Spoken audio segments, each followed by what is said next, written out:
up, everybody? Hey, Bjørn-Rune Nilsen. He donated for me to put Deep Purple, very important album in my life, made in Japan, versus Rainbow on stage. I dig them both.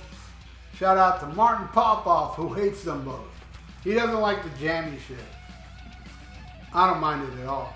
Sometimes it gets a little too much. But I don't think it gets a little too much at all on the better album. This is a great album, though. I'm not bashing it, but this album is much better, I think. So here we go. There's only, I think, like 6 songs or something. And it starts with Highway Star versus Kill the King. Kill the King. Long Live Rock and Roll wasn't even out yet. This is the first appearance of that song. And in my opinion, it's really the song that's the first power metal song, I believe. It loses, though. Highway Star. The thing that makes this album so special to me is my friend Yadi, man, Laddie. He had this in the 70s. And we would play this a lot. It was such an album to play. This was around 77, 78. It was already out for a while, but we would play the fuck out of this album. And Highway Star, what a great opener. It just rules. All right, next. Damn it, I lost my page. Okay, it's Child in Time versus, which is a medley of Man of Silver Mountain. Then he does a little blues. Then he does Starstruck, right? I gotta say, I know a lot of you won't agree with this. I think Man on Silver Mountain is better on stage. I think it has more balls than the studio version. Studio version, I heard the live version first, and then when I heard the studio version, I still feel it's not that good. But most people think the studio version is better than the live version, so we disagree. And Starstruck is not even the full song, kind of a teaser. I hate the blues part. I hate it. I hate the blues. Somebody left a comment the other day going, you know that if it wasn't for blues, it wouldn't be rock and roll. Yeah, I know. I know that. But does that mean I gotta like the blues now? You know, I'm a huge Beatles fan, but I don't like Chuck Berry, and I don't like Little Richard. But those two were extremely influential on the Beatles. I love the Beatles. I'm giving it to Child in Time. It's awesome. It is a little long, but I'm not bored. I like the jammy. I like the high notes Ian Gillan hits, and I love Blackmore, man. I'm giving it to Child in Time. All right, next. Smoke on the Water versus Child in Time. What's the name of the damn song? Catch the Rainbow.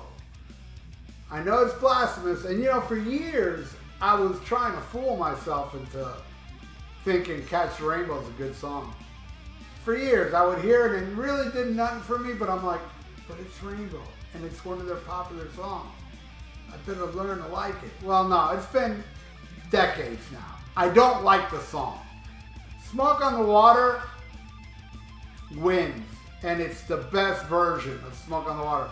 I love when when Richie Blackmore and John Lord go back and forth with the ripping at the very end. Amazing. Amazing. Smoke on the Water wins. Next, The Mule versus Mistreated. All right, this is another one that I know many won't agree with. Mistreated wins, and I like the way Dio sings it more than Coverdale. I know, right? I know most of you disagree with that, if not all of you. I just think Dio is fucking badass on Mistreated. Loved it. And it wins. All right, next. Strange Kind of Woman versus 16th Century Greensleeves. I dig them both. There's nothing wrong with either one of them, but I'm going to give it to Strange Kind of Woman because of that Gillen and Blackmore shit they do later. Singing and playing. Oh my God. I remember when I was a little kid listening to this shit going, man, it's so cool. I still think it's as cool as I did when I was, 13, 12?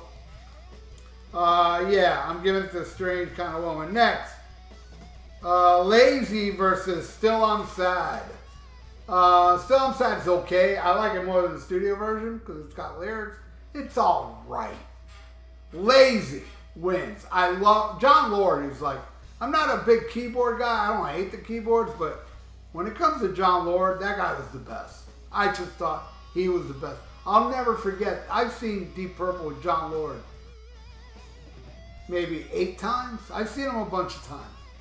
But man, the first few times when I saw him and he would thrash that keyboard, fuck. And the beginning of Lazy, what he does, it's so awesome. I know Martin Popoff doesn't like it. By the way, this will air before April 10th. April 10th, Martin Popoff will be on Almost Human Live. All right. Yeah, I'm giving that to Lazy. All right, that's it.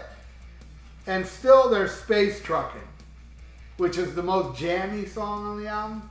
It's like 20 minutes long. But there's nothing I can put it against. But hey, either way, Bjorn, this is the final score. And there you go, it's a tie. Even though I think that Made in Japan is the better album, it's a tie. Anyway, thank you so much, Bjorn, as always, my friend. And thank you all for watching. If you'd like to donate, I got a PayPal in the description below. And please subscribe to my channel if you haven't. And ring that little notification bell, man. And like the video. It's good for the YouTube algorithms. So, stay frosty. Listen to Made in Japan. If you want to hear some cool jamming shit, man. And smack 'em a cop.